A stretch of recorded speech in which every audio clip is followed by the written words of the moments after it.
feels harder for neurodivergent people because it is. We're taught we have to fit neurotypical standards, and when we can't, to try harder. But that's not the answer. I'm Dr. Jess, and this is Try Easier, Not Harder, an unapologetic guide to thriving for neurodivergent adults. Here, you'll learn that you don't have to change yourself to deserve happiness or success, because being who you are isn't the problem. It's the solution.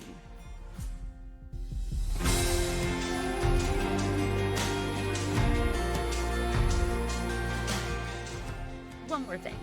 I'm a doctor, but I'm not your doctor in this context. The information and opinions I share in this content are for educational and informational purposes only. They do not constitute professional advice, personal coaching, psychotherapy, psychological evaluation, diagnosis, or treatment, and are not substitutes for consultation with or services provided by a qualified professional.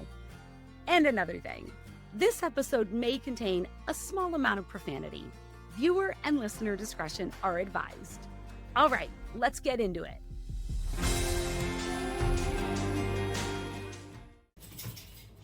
Welcome back, my friends. Today, I'm jumping into a topic that I found is central to the struggles many neurodivergent adults face, but that is rarely discussed: ableism, and specifically internalized ableism.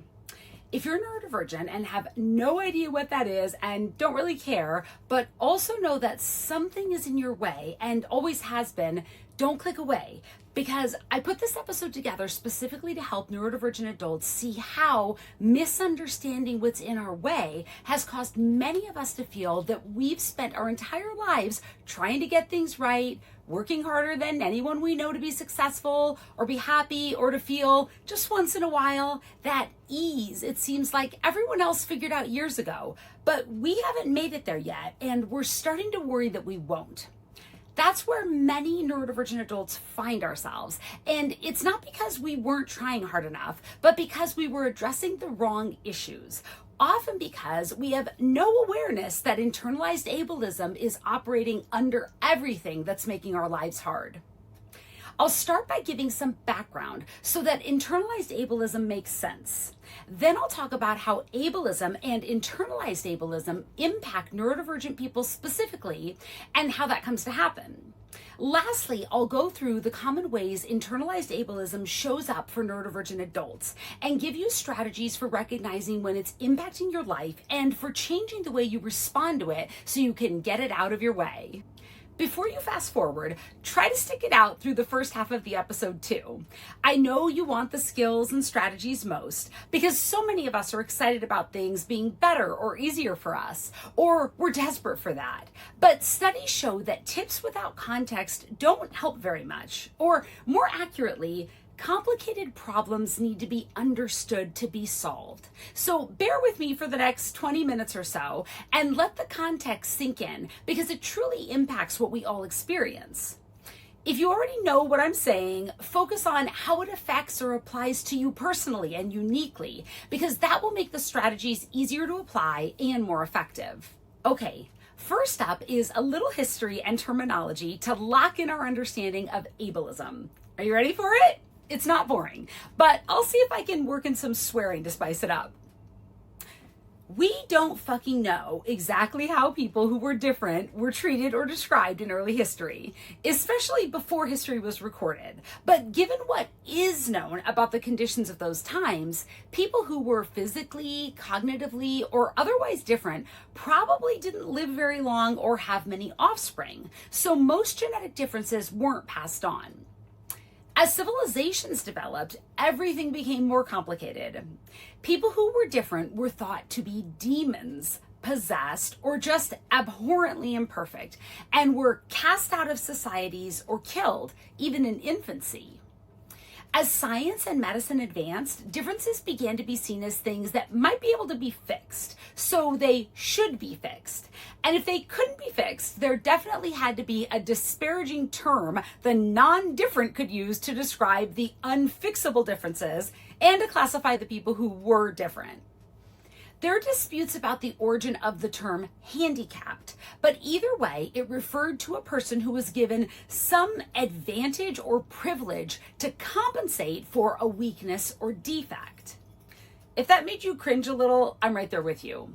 That term emphasizes competitiveness and the importance of winning over humanity. So it's no longer used to describe people, thankfully. Disabled has been used more recently because it simply means someone is not able to do something.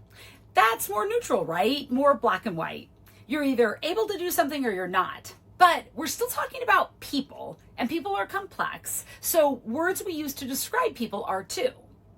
From a legal perspective, a disability, which is a lack of ability to do something, can entitle a person to certain benefits or accommodations. So it's really just a subtle shift from the disadvantage of being handicapped. And there's still an overarching framework of what people should be able to do and how they should do it. And even more implicitly, what people should value and want to do. That leads us to ableism, a term that was coined about 40 years ago to describe advantages afforded to people who are able to meet the demands of society as expected, given that people who are not are marginalized and undervalued by society. The premise of ableism is that people with disabilities are inferior, should be fixed if possible, and should want to be fixed. And underlying that premise are rigid society-specific expectations about what's important to be able to do and how it should be done. I'll give you my favorite example that illustrates what I mean. The Raramuri are a semi-nomadic people who live in the mountains of Mexico and run, sometimes 75 miles or more in a day.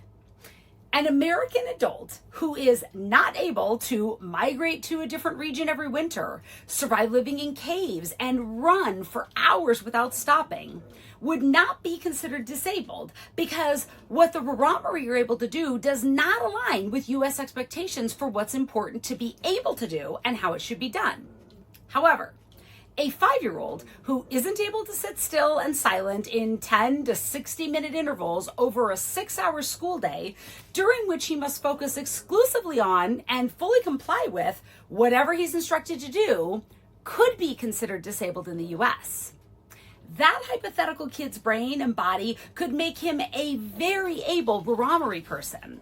But American ableism places high value for a 5-year-old on something that kid can't do, or can't do the way he's expected to, or that's not important to him the way it's expected to be. For those of us who are different, in that we aren't able to do what our society expects, or can't do it the way it's expected to be done, or don't see the importance of doing it, being immersed in ableism causes internalized ableism. Internalized ableism describes a person's subconscious biases against themselves based on deeply rooted beliefs that their abilities fall short. In the US and other European influenced cultures, neurodivergent people's subconscious biases stem from societal expectations that largely don't allow for the ways our brains function, either in that we aren't able to meet an expectation at all, we can't meet it the way we're expected to, we don't see meeting the expectation as important, or we can and do meet the expectation, but only by rejecting our authentic ways of seeing and doing things. Sound familiar? As we continue to experience that over time, internalized ableism shapes how we subconsciously evaluate our abilities, our worth, and whether or not we need to be fixed, even if we don't consciously agree with the expectations of ableism.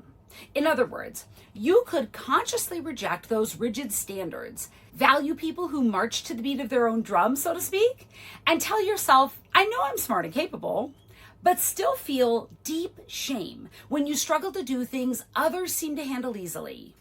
That's internalized ableism, and it's insidious because it profoundly affects how we see ourselves and how we treat ourselves, usually without us even realizing it.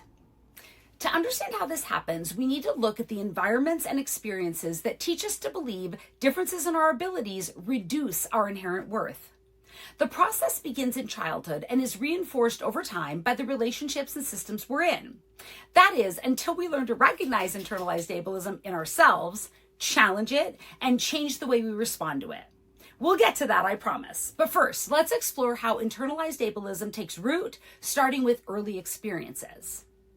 Neurodivergent children often receive negative messages about their differences beginning very early on, which means this happens in relationships and environments that are meant to nurture us, like with our parents, siblings, and extended family members, and in school and other community settings.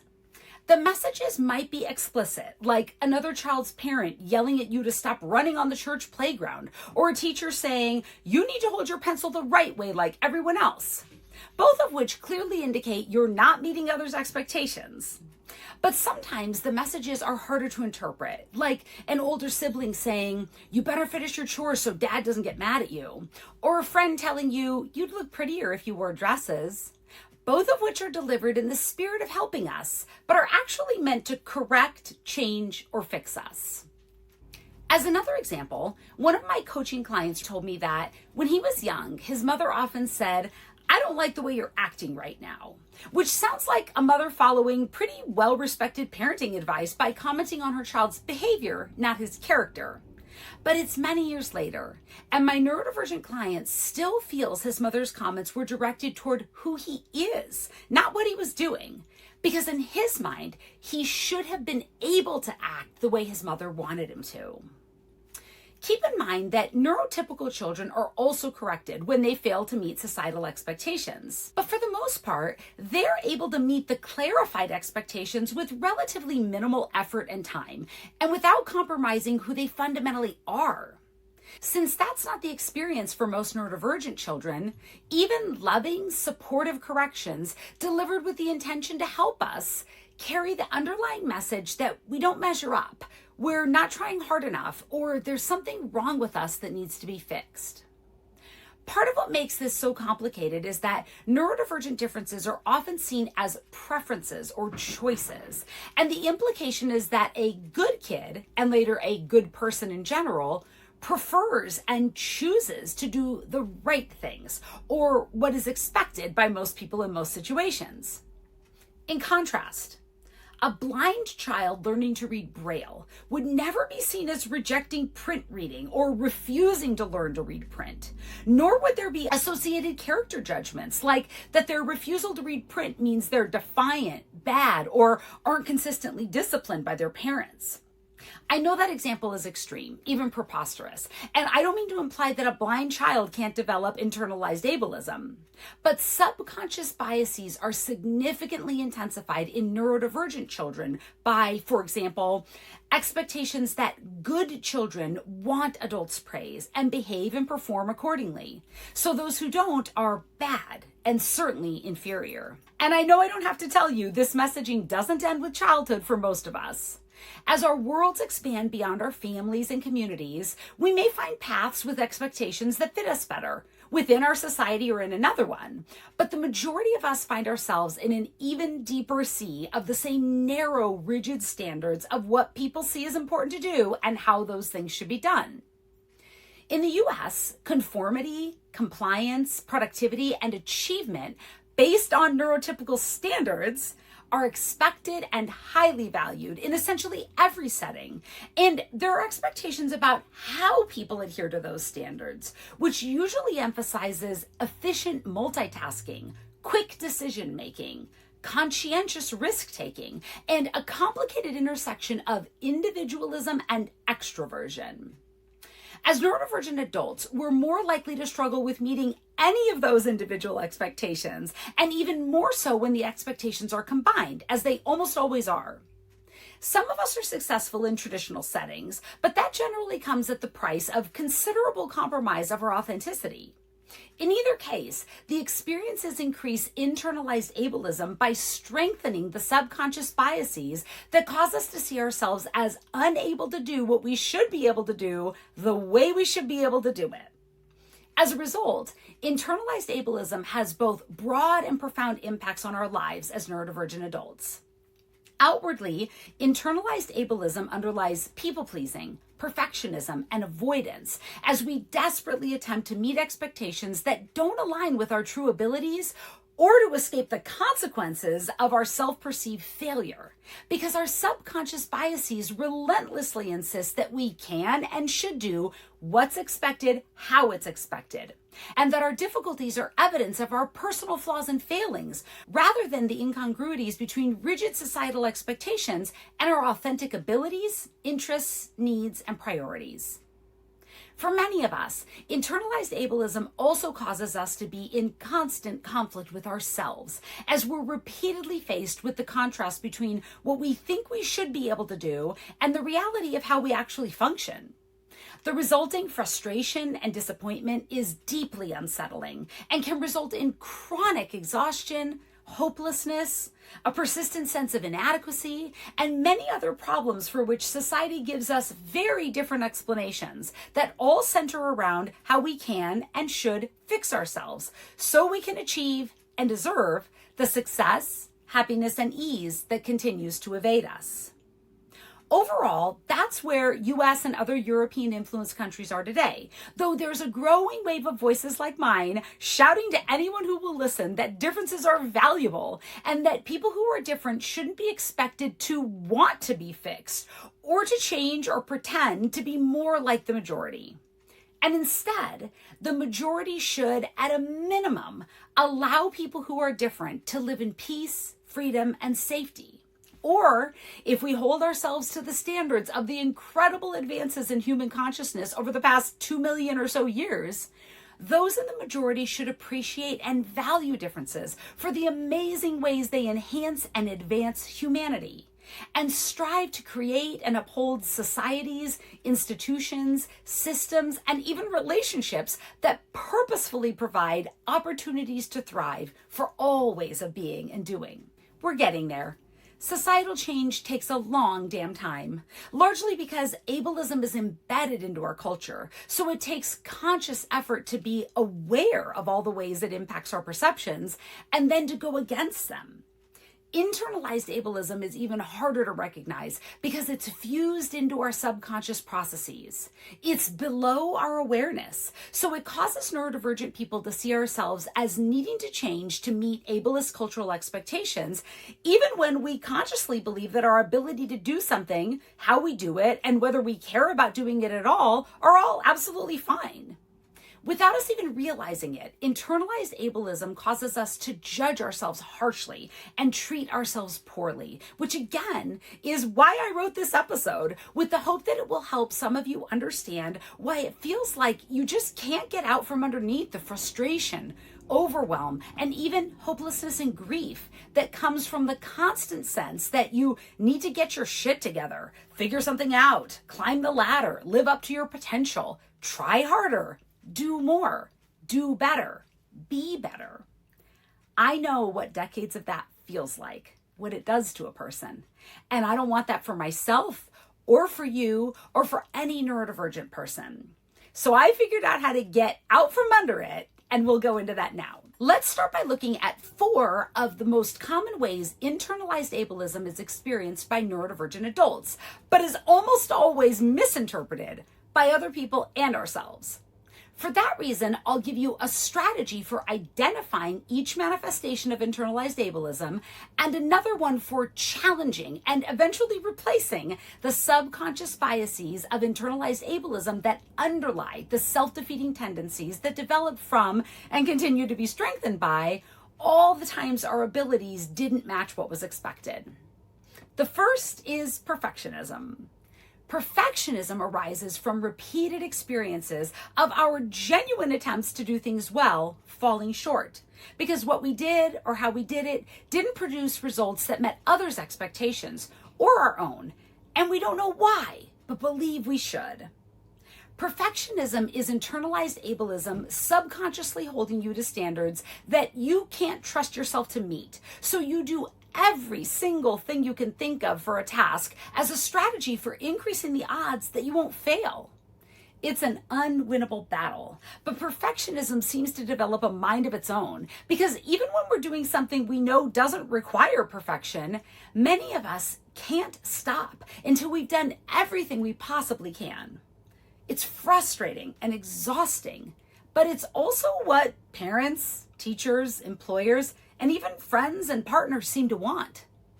Perfectionism is misinterpreted by others and ourselves as being goal and achievement driven, which are highly valued in cultures most of us are in. So perfectionism is reinforced as what we should do, keeping us locked in the subconscious belief that the only truly acceptable way to do something is flawlessly. You can identify internalized ableism in your perfectionistic behavior by asking yourself what would happen if you didn't do something perfectly. Then exploring your honest answer for evidence of internalized ableism, such as the belief that doing something imperfectly will cause others to see you as less desirable or less valuable, or the conviction that it's totally worth it to relentlessly pursue perfection in certain areas of your life, even though other areas and you yourself are suffering. You can then challenge perfectionism with beliefs that emphasize what you can do and the value in doing what matters to you the way it works best for you to do it. Think of your time and energy like the prized collection of something very beloved by a precious child.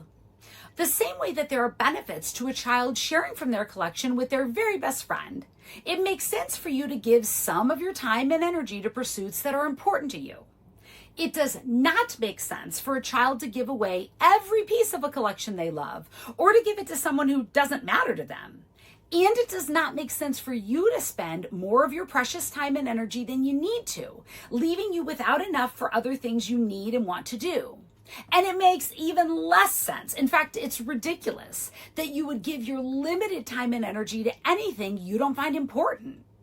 The challenge then is to see the cost of holding yourself to standards of perfection by measuring the time and energy you invest in doing things flawlessly against the time and energy you don't have for what you care about, what energizes you, and what brings joy and meaning to your life. That process cannot coexist with internalized ableism. So the more you focus on it, the less internalized ableism will guide the way you evaluate your abilities and your worth. Another way internalized ableism is commonly experienced by neurodivergent adults is avoidance. Avoidance is simply not doing something when you can, and it's often misinterpreted as laziness, not having our priorities straight, not caring about something, or not caring about people who are involved. Sometimes one of those explanations may fit, but if any of them were accurate interpretations, most people would arrange their lives so they rarely encountered things they'd rather avoid. Think about it. Lazy people with mixed up priorities who don't care about anything or anyone don't strive endlessly for some solution that will make them into someone who can just do what they need to do, right? When neurodivergent people are avoiding things, most of us care a lot about all of it, even the situations and relationships that are really hard and even harmful to us. We've been convinced that we're the problem, so we keep trying to fix it by fixing ourselves.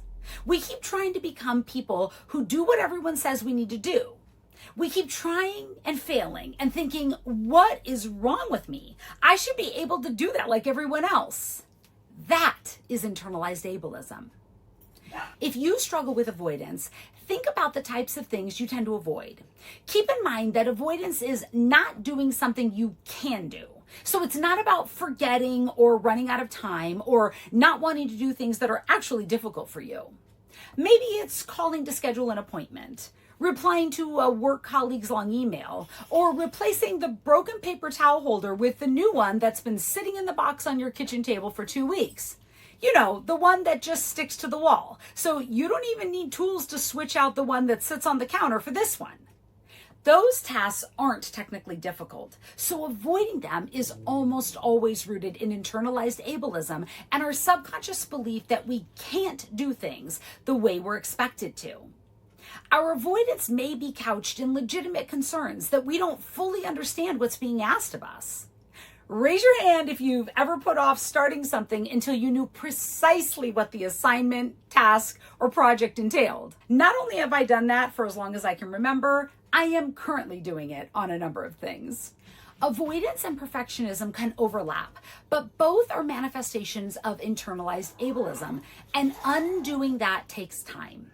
It's hard to undo anything that developed to protect us because it's usually activated without our awareness. And if we're in the same setting or society where we first needed it, it probably still serves us in some ways. So those subconscious mental processes have gotten stronger over all the years they protected us in some ways, but harmed us in others. It's complicated. And like I said earlier, complicated problems need to be understood to be solved. So if avoidance is causing you problems, the first step to solving them is understanding your avoidance. To determine if avoidance is the result of internalized ableism, ask yourself these two questions. If I could do this task however I want, over as much time as I want, with whatever resources I want, would I start today? And is this something I would do if I didn't feel I had to? If the answer to one or both of the questions is yes, the task itself is not the problem, and your avoidance is likely the product of subconscious fears about your ability to complete the task or to complete it in the expected way. Or it arises from a task you're expected to prioritize being unimportant to you. You can challenge this internalized ableism and reduce instances of avoidance by reframing tasks in ways that emphasize your values and what truly matters to you.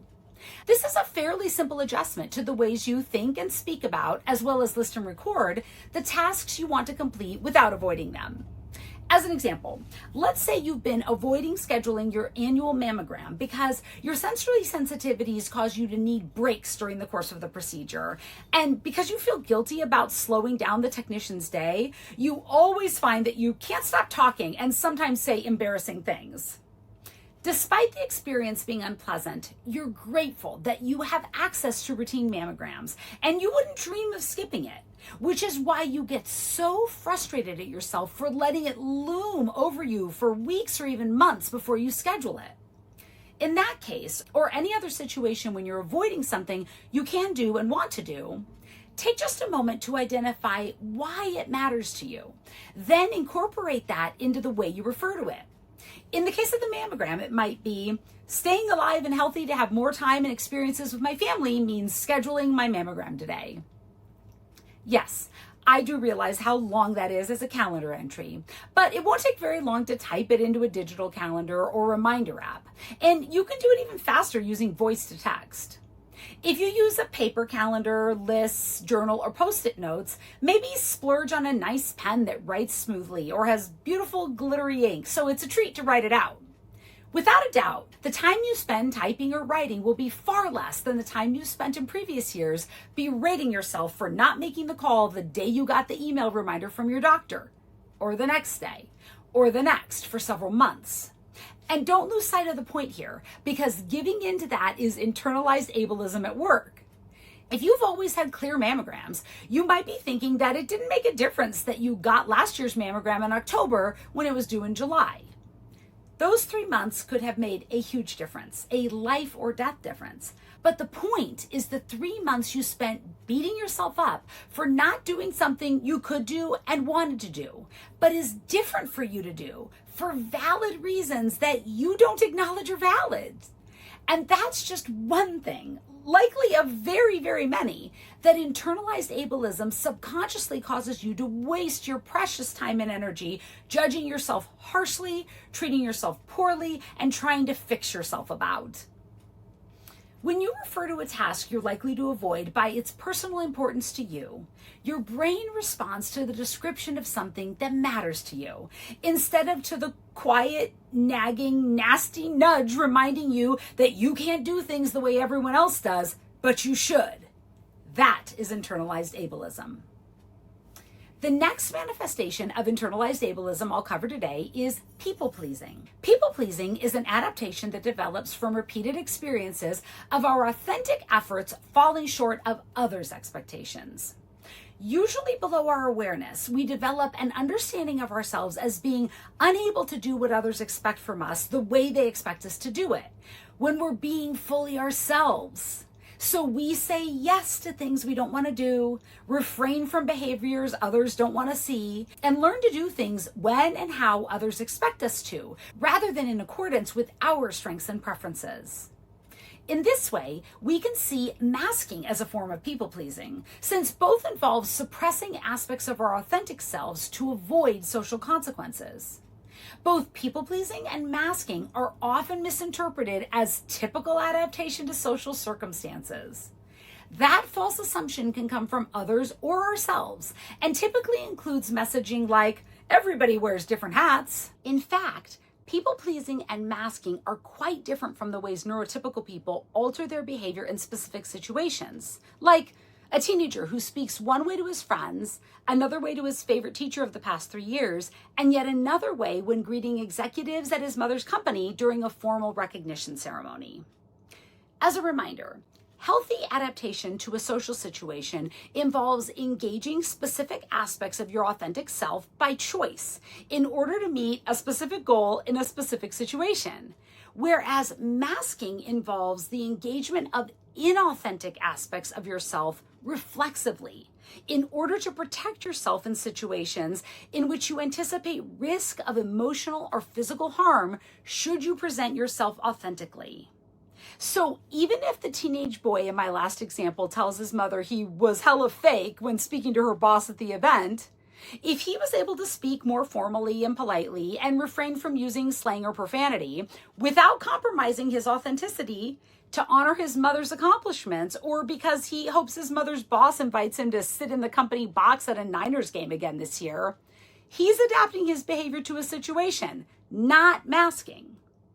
In contrast, let's walk through an example of an ADHD woman who's had the same job for 22 years.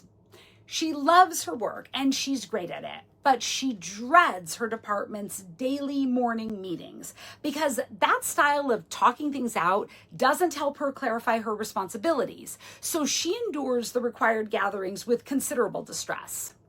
Now, she gets an email from a colleague asking her to take over his responsibility of attending another department's daily afternoon meeting for the rest of the year. And she meticulously crafts a very detailed response that politely declines his request, which he misunderstands because he writes back only, "Thanks, I owe you big time. I'll let the department chair know you're taking my place for the next 5 months." She has every right to write back and clarify that she will not take his place at the meeting. But internalized ableism causes her to be ashamed of her discomfort in meetings and of writing an email that was not clear enough to be understood by her colleague. Since she sees those as personal flaws, she defaults to people-pleasing and writes back, "No problem, glad I can help you out." If you recognize people-pleasing in your own behavior, you can identify underlying internalized ableism by asking yourself a kind of silly question that I doubt you'll be asking yourself about anything else. If someone cast a spell on me and I had to be 100% completely honest, transparent, and authentic at all times, would I have said or done anything differently in the situation that just occurred? Even if you're not very imaginative or you can't confidently tell the difference between being authentic and inauthentic, your answer to that question should at least lean more toward yes or more toward no. And any indication of inauthenticity suggests internalized ableism, especially if you ask that question a lot and your answers often lean toward yes. The good news is that when you're aware of internalized ableism in your own people-pleasing, you can challenge it. Start by acknowledging situations with compassion, not judgment for yourself. In the work example, you might say something to yourself like, "You worked really hard to answer his email clearly, but he still misunderstood." In that frustration, it just felt easier to take on the afternoon meetings than to keep trying to explain. It's okay that you did that, but what you really think and feel are important. After that, take a moment to reflect on what you would have said or done differently if you were being fully authentic. You don't need to do anything with that, just think about it. Brain imaging studies have demonstrated that our brains respond to situations nearly the same, whether we experience them in real life or imagine them. So when the woman in that example thinks about herself responding authentically when her coworker assumed she had agreed to take over for him in the afternoon meetings, her brain is learning what she is able to do when she's authentic, and internalized ableism is forced to loosen its grip. The last, but certainly not least, of the ways I'll cover today that neurodivergent adults commonly experience internalized ableism is a phenomenon I call self-conflict, meaning conflict with ourselves. Self-conflict arises when our internalized beliefs about what we should be able to do clash with the reality of how we actually function, resulting in frustration, disappointment, and self-blame that can impact every aspect of our lives. Self-conflict is different for each person, and it's different over time and in different situations. But if you're a neurodivergent adult, odds are you've experienced it. It can be an endless cycle of mustering what you need to do something, only to be repeatedly frustrated with the outcome and with yourself. It can be constantly second-guessing if you can do something, how you should do it, and whether you should do it at all. It's spinning out over endless, unclear options, not trusting your instincts, and losing hope that you'll ever figure it out. It's seeing paths, strategies, and solutions everywhere, finding they don't work for you and blaming yourself for all of it. Of all the ways internalized ableism can underlie neurodivergent people's struggles, I believe self-conflict is the most destructive because it erodes the foundation of our self-efficacy. Self-efficacy is the belief that you can take action to purposefully impact your life. By definition, every aspect of internalized ableism can cause us to evaluate differences in our abilities against narrow standards by which we inevitably fall short. But self-conflict's capacity to reduce our self-efficacy means it can cause us to believe we have no power at all to impact our lives, and that it's our own fault because we haven't done enough to fix ourselves yet. From my perspective, the ways self-conflict are most often misinterpreted have created a crisis for neurodivergent people. But I don't mean RFK Jr.'s epidemic caused by environmental toxins. I'm talking about the pervasive and even debilitating distress caused by chronic self-conflict, which is frequently misinterpreted as symptoms that result in overdiagnosis, not of ADHD, autism, or other neurodevelopmental differences, but of depressive disorders, anxiety disorders, and disorders marked by significant emotional and behavioral dysregulation, including bipolar disorder, borderline personality disorder, obsessive compulsive disorder, and antisocial personality disorder. While those diagnoses may be accurate for some of us, many of us are misdiagnosed and received years or even decades of treatment for conditions we don't have. So of course it doesn't work. And guess who takes the blame for that? But we can identify internalized ableism in our self-conflict. Start with the specific situation that causes you considerable conflict with yourself because you're frustrated with yourself, angry at yourself, heartbroken over the loss of something you let slip through your fingers, or whatever the case may be. Then consider the situation as objectively as possible and distribute the responsibility for the outcomes or current state of the situation between yourself and any other people or circumstances involved. If you like numbers, have the values add up to 100. If you're more visual or abstract, draw a large circle and then use different colors to represent responsibility broadly without worrying about the numeric value of each. I'll give you an example using numbers, but let me know in the comments if you want to see an abstract pie chart illustrating this example, and I'll get one up there. So in this example, you're really upset about having hit a deer with your car. You were driving at night after a long day and you were really tired. And your car started sliding on black ice right when a deer darted across the highway right in front of you. You can't shake the intense guilt about having harmed an innocent animal.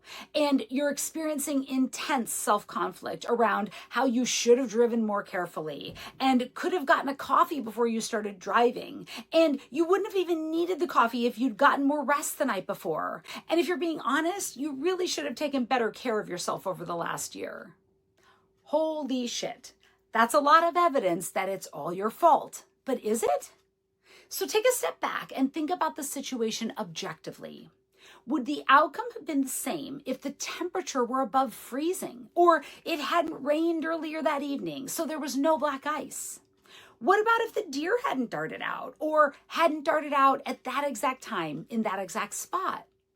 When you consider those variables objectively, you see that external factors actually may have played significant roles in the outcome, maybe even more significant than your role. So how might you assign responsibility out of 100? Maybe you give yourself 40 out of 100 because you were operating the car. Being tired, you weren't asleep, so maybe 10. The black ice, how about 30? And the deer, maybe 20. The numbers are totally up to you. And if you were doing something more like a pie chart, you driving the car and being tired would be two colors that together took up about half of the circle, while the black ice and deer's actions would be two colors that together took up roughly half too. For most of us, the responsibility we've been taking on will be a lot greater than the responsibility we can reasonably accept when we look at the situation objectively.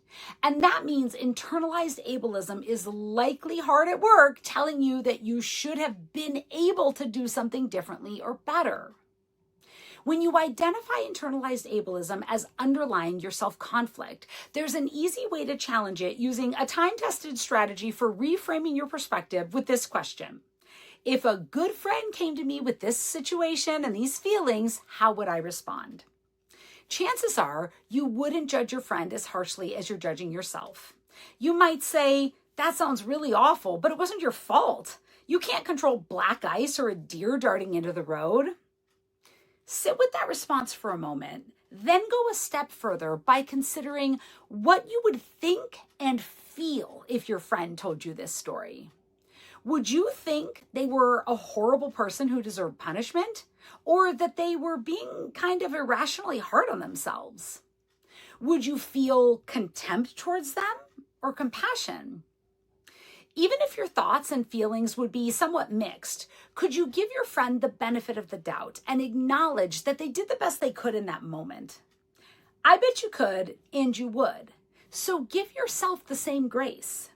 Say to yourself what you would say to a friend, because you deserve the same compassion and understanding you'd offer someone else.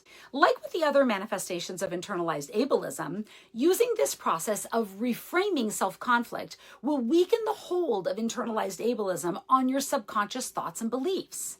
Over time, this practice helps rebuild your trust in yourself and your ability to navigate life as your authentic neurodivergent self.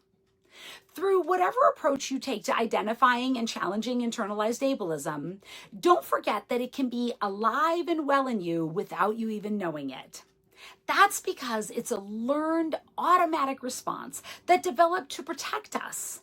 But unlike our automatic protective responses to pain, loud noises, or an unexpected person in our line of sight, internalized ableism is informed by cultural standards. So we get to choose if we accept them. And even more than that, we get to set them or help set them. As you understand, identify, and challenge the internalized ableism beneath your own struggles, you're truly contributing to advancing the history of how humans treat other humans who are different. That is so much more than a win-win. You win because you gain a real understanding of the internalized ableism that causes you to struggle and strategies to disarm it and get rid of it for good. And doing that will change the way you and people you know and people who see you and people in general think about differences. So we all win. It's going to take time, but if the only options are winning and losing, why not use your time and energy and efficacy in the best ways for the most good, for yourself and for everyone? Until next time, remember, you don't have to change yourself to deserve happiness or success. Being who you are isn't the problem, it's the solution. I'm rooting for you, exactly as you are. Let's all root for each other. I'll see you next week. Thank you for joining me for this episode of Try Easier, Not Harder, an unapologetic guide to thriving for neurodivergent adults. If you found this discussion was valuable, please subscribe, leave a review, and share this episode with others who might benefit from it.